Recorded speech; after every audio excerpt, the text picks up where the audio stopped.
பிரியமானவர்களே, ஆண்டவராக இயேசு கிறிஸ்துவின் நாமத்தினாலே உங்கள் யாவரையும் நான் அன்போடு கூட வாழ்த்துகிறேன். எல்லாருமே சந்தோஷமா இருக்கிறீங்களா? இந்த நாளிலே தேவனாகிய கர்த்தர் நம்மோட கூட பேசுகிற ஒரு வார்த்தை என்னவென்றால், உபாகமத்தின் புஸ்தகம் 7ஆம் அதிகாரத்தினுடைய 19ஆம் வசனம். உன் கண்கள் கண்ட பெரிய சோதனைகளையும் அடையாளங்களையும் அற்புதங்களையும் உன் தேவனாகிய கர்த்தர் உன்னை புறப்பட பண்ணி காண்பித்த பலத்த கையையும் ஓங்கிய புயத்தையும் நன்றாய் நினைத்து அவர்களுக்கு பயப்படாதிரு. நீ பார்த்து பயப்படுகிற எல்லா ஜனங்களுக்கும் உன் தேவனாகிய கர்த்தர் அப்படியே செய்வார். இந்த வார்த்தையை கேட்டுக்கொண்டிருக்கிற எனக்கன்பான தேவனுடைய பிள்ளைகளே, இஸ்ரவேல் ஜனங்கள் எகிப்தின் அடிமைத்தனத்திலிருந்து விடுதலையாக்கப்பட்டு வெளியில் வர்றாங்க. வெளியில் வரும்போது அங்கே என்ன சூழ்நிலை நடக்குது அப்படின்னா, பலத்த கையினாலும் ஓங்கிய புயத்தினாலும் ஆண்டவர் அவர்களை விடுதலையாக்கினார். இப்போ கானான் தேசத்துக்குள்ள அந்த ஜனங்கள் போகும் பொழுது 7 ஜாதியர்கள் இருக்கிறாங்க. ஆண்டவர் அவங்களுக்கு வாக்கு பண்ணப்பட்ட இடத்துல 7 விதமான ஜாதியர்கள், பொல்லாத ஜனங்கள் இருக்கிறாங்க. அப்போ அந்த ஜனங்களை பார்த்து இவர்களோ இப்போதான் அடிமைத்தனத்திலிருந்து வெளியில் வந்திருக்கிற ஜனங்கள். இப்போ இவங்களுக்கு பார்க்கும்போது அவங்களை பார்த்து ஒரு பயம் உண்டாகிறது. ஐயோ, இவங்களை எப்படி நம்ம மேற்கொள்ள போகிறோம்? இந்த சூழ்நிலையை நம்ம எப்படி பார்க்க போகிறோம்? எப்படி இதிலிருந்து ஜெயம் எடுக்க போகிறோம்? இவங்களை துரத்தித்தானே இந்த தேசத்தை நம்ம சுதந்திரிக்க வேண்டும். ஆனால் இவங்க நம்மளை விட பலத்த ஜாதிகளாக இருக்கிறாங்க, பெரிய ஜனங்களாக இருக்கிறாங்க. எப்படி இவர்களை நாம் மேற்கொள்ள போகிறோம் என்ற ஒரு பயமும் நடுக்கமும் அந்த ஜனங்களுக்குள்ள ரொம்ப ஆழமாய் போக ஆரம்பிக்கிறது. அப்போ அந்த இடத்துல ஆண்டவருடைய வார்த்தை வருகிறது. நீ எகிப்திலிருந்து புறப்பட்டு வந்தப்ப எவ்வளவு பெரிய அற்புதங்களும் அடையாளம், செங்கடல் உங்களுக்காக பிளந்து நின்றதே, காடைகளை கொண்டு வந்தது, கண்மலை அட்டிச்சா தண்ணீர் வருது, எல்லாமே அந்த இடத்துல அடையாளங்களும் அற்புதங்களும். 40 வருஷங்களும் இவர்களுக்கு மன்னா பொழிந்தது. போட்டிருக்கக்கூடிய பாதரட்சைகள் தேயவும் இல்லை, அவர்களுடைய போட்டிருந்த வஸ்திரங்கள் பழமையாகவும் இல்லை. இந்த அளவுக்கு கர்த்தர் அற்புத விதமாக நடத்திட்டு வந்தாரே, அதுக்கு இடையில எத்தனையோ சத்துருக்களினுடைய போராட்டம், எத்தனையோ மனிதர்கள் எதிர்த்து வந்தாங்க, எவ்வளவோ காரியங்கள் அந்த ஜனங்கள் தாண்டி நிற்கும்போது உங்க கூட இருந்த அதே கர்த்தர் அவங்களுக்கு அப்படி உங்களுக்கு ஒரு அற்புதத்தை செய்து பார்வோனினுடைய சேனையவே செங்கடலுக்குள்ள வைத்து ஆழ்த்தின அதே தேவன் இன்னைக்கும் நான் என்ன செய்ய போறேன்னா, அந்த தேவன் தான் உன் கூட இருக்கிறேன், இவங்களுக்கெல்லாம் செய்த தேவன் இப்போ நான் என்ன செய்ய போறேன்னா, உங்களுக்கு முன்பாக நிற்கிற இந்த 7 ஜாதியர்களுக்கும் அதே போல தான் நான் செய்வேன். அதனால நீங்கள் என்ன செய்யாதீங்க, பயப்படாதீங்கன்றாரு.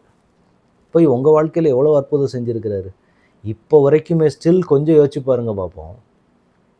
எவ்வளவு போராட்டம், எவ்வளவு சூழ்நிலையின் மத்தியில் நீங்கள் போனீங்க, எவ்வளவு அற்புதமாக கர்த்தர் உங்களை நடத்தினாரு, எப்படி ஒரு விடுதலை ஆண்டவர் உங்களுக்கு கொடுத்தாரு. அப்போ இவ்வளவு அற்புதத்தையும் இவ்வளவு விடுதலையும் கொடுத்த ஆண்டவர் இப்போ நீங்கள் பார்க்குற இந்த சூழ்நிலையிலையா உங்களை விட்டுட்டு வேடிக்கை பார்க்க போகிறாரு? ஆண்டவருடைய சமூகத்தில் போய் சந்தோஷமாக இருங்கங்க. ஏன் பயந்துட்டு இருக்கிறீங்க? ஆண்டவர் இன்றைக்கு உங்களுக்கும் என்கிட்டே சொல்கிறது, அப்போ நான் செஞ்சேன், இப்பையும் நான் செய்வேன். அல்லேலூயா. ஆண்டவர் அதான் கேட்கிறார், உன் கண்கள் கண்ட ஒரு பெரிய சோதனையை பார்த்து, அடையாளங்களை பார்த்து, அற்புதங்களை பார்த்த பலத்த கையினாலும் ஓங்கிய புயத்தினாலும் உங்களை நான் விடுவிச்சு கொண்டு வந்தனே, அந்த தேவன் அதை அண்ணன் நினச்சி பார்த்து அவங்களுக்கு பயப்படாதிரு, நீ பார்த்து பயப்படுகிற எல்லா ஜனங்களுக்கும் உன் தேவனாகிய கர்த்தர் அப்படியே செய்ய போறாரு. இதுவரைக்கும் உங்கள் பாதையில் எப்படி நடத்துனீங்க? இஸ்ரவேல் ஜனங்களுக்கு அப்படி நடத்தி வந்தார். ஆனால் உங்களை எத்தனை பாதையில் ஆண்டவர் விடுதலையாக்கியிருக்காரு, எத்தனை ஆக்சிடென்ட்லேருந்து கர்த்தர் உங்களை காப்பாற்றினார், எத்தனை வியாதியிலிருந்து ஆண்டவர் உங்களை விடுவிச்சார், எத்தனை தேவைகளை அற்புத விதமாக உங்கள் வாழ்க்கையில் சந்திச்சார். இதையெல்லாம் செஞ்ச ஆண்டவர் கண்டிப்பாக இப்போ நீங்கள் பார்த்து கொண்டு இருக்கிற இந்த சூழ்நிலையிலேயும் நிச்சயமாய் அவர் செய்வார், செய்து முடித்து உங்களை மகிழ பண்ணுவார். அப்போ எதுக்கு நீங்கள் பயப்படுறீங்கன்னு ஆண்டவர் கேட்குறாரு. ஏன் பயப்படுறீங்க? இருக்கிற சூழ்நிலையை பார்த்து ஏன் பயப்படுறீங்க? இதுவரைக்கும் நடத்தினவர் இனிமேல் உங்களை நடத்த மாட்டாரா என்ன? இந்த பிரச்சனையை, இந்த சூழ்நிலையை ஆண்டவர் மேற்கொள்ள வைக்க மாட்டாரா என்ன?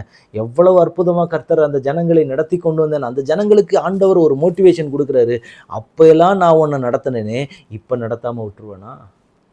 இதுக்காகவா உங்களை நான் அழைத்து தெரிந்தெடுத்து நான் உன் கூட இருக்கிற மகனே மகளேன்னு சொல்லி ஆண்டவர் உங்கள் கூட பேசுகிறதெல்லாம் இதுக்காகவா? உங்களை கைவிட்டுட்டு இருக்கிறதுக்காகவா?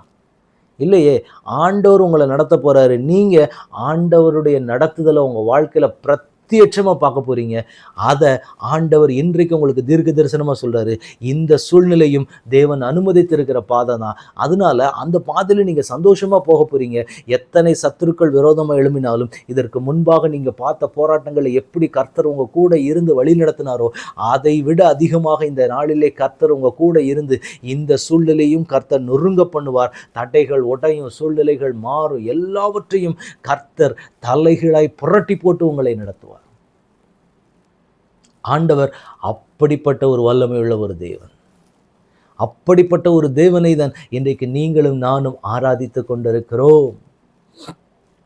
அப்போ எந்த அளவுக்கு கர்த்தருக்கு முன்னாடி நிற்கணும். அப்போ சில சூழ்நிலைகளை, சில மனிதர்களை பார்த்து பயப்படுறீங்களா? ஆண்டவர் சொல்றார், பயப்படாதீங்க, நான் நடத்துறதுக்கு உங்கள் கூட இருக்கேன். அப்போல்லாம் நடத்தினல்ல, ஆண்டவர் வந்து ஜனங்களுக்கு காட்டார். அப்போ நான் நடத்தினேன்ல, செங்கடலை உனக்காக பிளந்து கொடுத்து பார்வோனுடைய சேனையவே கடலுக்குள்ளே ஆழ்த்தி அவ்வளவு தூரத்துக்கு வல்லமையாக நடத்தின தேவன் இப்போ உங்களை கைவிட்டுருவோன்னா என்ன? ஆண்டவர் அதான் கேட்குறாரு. அதனால் சோர்ந்து போகாதிருங்கள், பலப்படுங்கள் கர்த்தருக்குள்ள. நிச்சயமாய் கர்த்தர் நம்மை கொண்டு பெரிய காரியங்களை செய்வார். நம்ம ஒப்பு கொடுத்து ஜெபிக்கலாமா?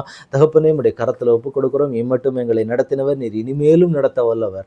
ஆண்டவரே, இஸ்ரவேல் ஜனங்களுக்கு அப்பா பாகாலை கடந்து வர கர்த்தர் கிருபை செய்தீங்க. எல்லா பாதையிலையும் உடைய பிள்ளைகளோடு கூட கர்த்தர் கூட வந்தீங்க.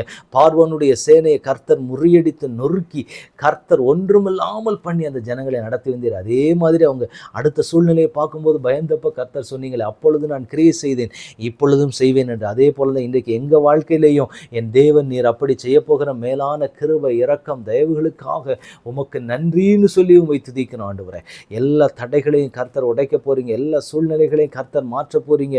ஒரு விடுதலையை கர்த்தர் காண்பித்து கொடுக்க போகிற தயவுக்காக உமக்கு நன்றின்னு சொல்லி உம்மை துதிக்கிறோம்ப்பா. உங்கள் கரத்தில் அப்படியே எங்களை முழுவதுமாக தாழ்த்துறோம், அர்ப்பணிக்கிறோம், ஒப்பு கொடுக்குறோம். தகப்பனே, எல்லா காரியங்களையும் நீங்கள் பொறுப்படுத்திக் கொள்ளுங்க. உங்கள் கரத்தில் ஒப்பு கொடுக்குறோம். இம்மட்டும் நடத்தினவர் இனிமேலும் நடத்துவீர் என்ற விசுவாசத்தை எங்களுக்குள்ள துளிர்க்க பண்ணி நடத்துங்க. இயேசு கிறிஸ்துவின் நாமத்தில் ஜெபம் கேளும் எங்கள் நல்ல பிதாவே. ஆமேன், ஆமேன், ஆமேன். God bless you.